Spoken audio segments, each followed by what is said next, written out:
Good morning friends. Next lecture છે પ્રથમ ધાત્રી સ્તનપાન. આપણે પ્રીવિયસ લેક્ચરની અંદર જોયું હતું કે ધાત્રીના ગુણો શું હોય અને એ ધાત્રીની જરૂર ક્યારે પડે. ધાત્રીના જે છે ગુણો સુશ્રુત આધારે જોયા, ચરક આધારે જોયા. ચરકે બહુ આપ્યા નથી. તો હવે પ્રથમ ધાત્રી સ્તનપાન આપણે કરાવવું છે બાળકને. તો આપણે એની અંદર ઉત્તમ મુહૂર્ત, ઉત્તમ નક્ષત્ર, ઉત્તમ કાલ અને ઉત્તમ તિથિ જોવાની. 4 વસ્તુ: મુહૂર્ત, નક્ષત્ર, કાલ અને તિથિ. આ 4 વસ્તુ ઉત્તમ હોવી જોઈએ. પ્લસ આફ્ટર સ્નાન, સુગંધી દ્રવ્ય લેપન, સ્વસ્થ વસ્ત્ર ધારણ અને પ્રસન્ન મન ઓફ ધ ધાત્રી. એટલે કે ધાત્રીએ જે છે સ્નાન કરવાનું છે, સુગંધી દ્રવ્યનું જે છે લેપ કરવાનું છે, સ્વસ્થ વસ્ત્રને જે છે ધારણ કરવાના છે અને એનું મન જે છે એ પ્રસન્ન રાખવાનું છે. ત્યારબાદ ઇન્દ્રિય એન્ડ પ્રજાસ્થાપન ઔષધિ શુડ બી મેડ ધારણ ઓન શિર. ઇન્દ્રિય એન્ડ પ્રજાસ્થાપન ઔષધિ આવે, એ પ્રજાસ્થાપન ઔષધિ એ શું કરવાની છે? શિર ઉપર ધારણ કરવાની છે.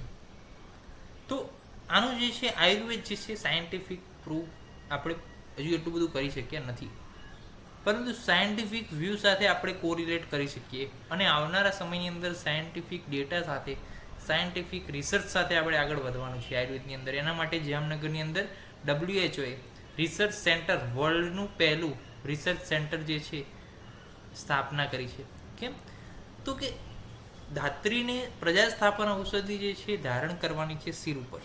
તો એની ઇફેક્ટ સીધી ક્યાં પડે છે? તો કે એની સીધી ઇફેક્ટ ઓક્સિટોસિન જે છે હોર્મોન છે કે જે લેક્ટેશન માટે જવાબદાર બની રહે છે, લેક્ટેશન માટે જવાબદાર બીજા હોર્મોન જે છે એના ઉપર સીધી અસર જે છે શિર દ્વારા થાય. એના માટે પ્રજાસ્થાપન ઔષધિ જે છે શિર ઉપર ધારણ કરવાની કીધી છે. શિરથી સીધી જ ઇફેક્ટ જે છે એનો પ્રભાવના કારણે એ હોર્મોન હાઇપોથેલેમસ ઉપર, પિટ્યુટરી ઉપર અસર કરે અને એના કારણે જે છે હોર્મોન એવા રિલીઝ થાય કે જેના કારણે જે છે લેક્ટેશનલ એક્ટિવિટી કરી શકે ધાત્રી.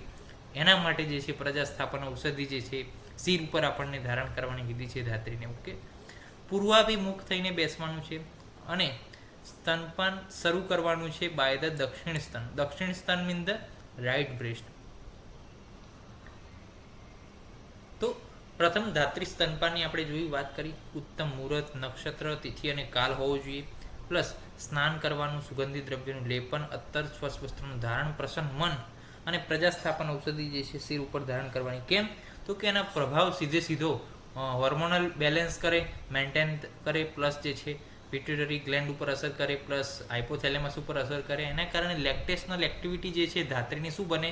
સરળ બને, મેન્ટેન થાય અને જે છે સીટ ધ પૂર્વાભિમુખ, એટલે કે પૂર્વ તરફ મુખ રાખીને બેસવાનું છે અને સ્તનપાન કરવાનું છે બાય ધ દક્ષિણ સ્તન સ્ટાર્ટ કરવાનું છે, રાઇટ બ્રેસ્ટથી જે છે સ્ટાર્ટ કરવાનું છે. ઓકે, તો આ થઈ ગયું પ્રથમ ધાત્રી સ્તનપાન. ઇફેક્ટ ઓફ અગ્નિ ઓફ ધાત્રી ઓન ધ શિશુ.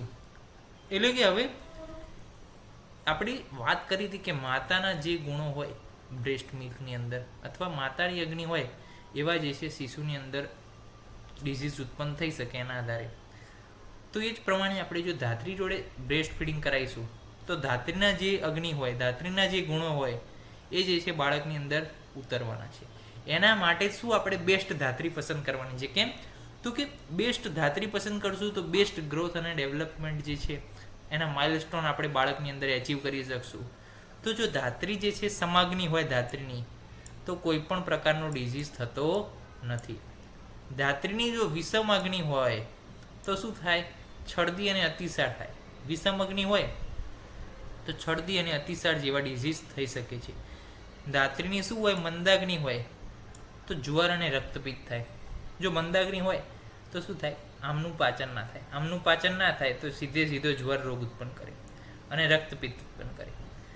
જો ધાત્રીની અંદર તીક્ષ્ણાગ્નિ હોય, ઓકે, તીક્ષ્ણાગ્નિ હોય તો શું થાય? બધું જ જે છે પાચન કરી લે. તીક્ષ્ણાગ્નિ એના મિલ્કમાં પણ આવશે. તીક્ષ્ણાગ્નિના મિલ્કમાં ગઈ, બાળકની અંદર તીક્ષ્ણાગ્નિ રિફર થઈ. તીક્ષ્ણ અગ્નિના કારણે શું થશે? પહેલાં ખોરાકનું પાચન કરશે, એટલે કે બાળકનું જે મિલ્ક છે બ્રેસ્ટ ફીડિંગનું એનું પાચન કરશે. ત્યારબાદ ધાતુઓનું પાચન પણ ચાલુ કરી દેશે તીક્ષ્ણાગ્નિ. તો એ ધાતુઓનું પાચન જ્યારે ચાલુ થશે ત્યારે બાળક શું બનશે? લીન બનશે. કુપોષણ બાળકની અંદર જોવા મળશે, એટલે કુપોષણજન્ય વ્યાધિ થશે. એટલે ધાત્રીની અંદર જે અગ્નિ હશે એ રિફર થશે બાળકની અંદર. કેમ? તો કે બ્રેસ્ટ ફીડિંગના વે દ્વારા. કારણ કે 6 મહિના આપણે બાળકને એક જ પોષણ આપીએ છીએ, બ્રેસ્ટ ફીડિંગ. તો એ બ્રેસ્ટ ફીડિંગ દ્વારા શું થાય છે, ધાત્રીના ગુણો જે છે બાળકની અંદર શું થાય છે, ટ્રાન્સફર થાય છે. તો અગ્નિ પણ શું થઈ, ટ્રાન્સફર થઈ. અગ્નિનો શું પડ્યો, પ્રભાવ પડ્યો. શેના દ્વારા? બ્રેસ્ટ મિલ્ક દ્વારા. તો એ બ્રેસ્ટ મિલ્ક દ્વારા જે પ્રભાવ પડ્યો એના કારણે રોગો થાય છે. તીક્ષ્ણાગ્નિની અંદર કુપોષણજન્ય વ્યાધિ, સ્તમાગ્નિની અંદર કોઈ પણ વ્યાધિ નહીં. વિષમાગ્નિ હોય તો છર્દી થઈ શકે, અતિસાર થઈ શકે. મંદાગ્નિ હોય તો જ્વર અને રક્તપિત્ત જે છે બાળકની અંદર થઈ શકે છે. ઇમ્પોર્ટન્સ ઓફ ધ ધાત્રી. તો ધાત્રી પુત્ર શરીરથમ સ્વશરીરોપશોષણ, એટલે કે ધાત્રી જે છે પુત્રના શરીરના વિકાસ માટે પોતાના શરીરનું શોષણ કરે છે. ધાત્રીની મહત્વતા બતાવી છે આ લાઈનની અંદર કે ધાત્રી જે છે એ બાળકનું જે બ્રેસ્ટ ફીડિંગ કરાવે છે એ બાળકના ગ્રોથ અને માઇલસ્ટોન માટે પોતાના શરીરની અંદર રહેલું જે છે, પોતાના બ્રેસ્ટની અંદર રહેલું બ્રેસ્ટ મિલ્ક જે છે આપે છે અને પોતાના શરીરનું જે છે શોષણ કરી શકે છે. અને એટલા જ માટે મહત્વતા ધાત્રીની જે છે વર્ણવી છે. સ્નેહાત પ્રાપ્નોતિ સબાલમ ક્લેશચ્ચ આસ્યનચ્ચ દારુણ, એટલે કે બાળકને સ્નેહ આપવાનું કાર્ય કોણ કરે છે, તો કે ધાત્રી કરે છે. બાળકનો જે ક્લેશ જે છે એ સહન કરવાનું કાર્ય કોણ કરે છે, ધાત્રી કરે છે. આશા સ્નેહ કૃપા ધર્મ રક્ષણાર્થમ ચ માત્ર, એટલે કે બાળકને માત્ર ને માત્ર સ્નેહ આપવાનું, બાળક ઉપર જે છે કૃપા કરવાની, પ્લસ જે છે રક્ષણાર્થમ બાળકનું રક્ષા કરવાની જે કામ છે એ કોણ લે છે, ધાત્રી લે છે. સહતે સર્વ દુઃખાની, બધા જ દુઃખો જે બાળકના જે છે, બાળકને સુખ આપવા માટે જે પણ દુઃખ વેઠવું પડે એ બધા જ દુઃખ કોણ વેઠે છે, ધાત્રી વેઠે છે. માની નીચાન કથ્યતે, અને આ બધી જે છે મહત્વતા છે ધાત્રીની, આ બધી જે છે મહત્વતા છે માતાની. ઓકે, તો ઇમ્પોર્ટન્સ ઓફ ધાત્રી છે.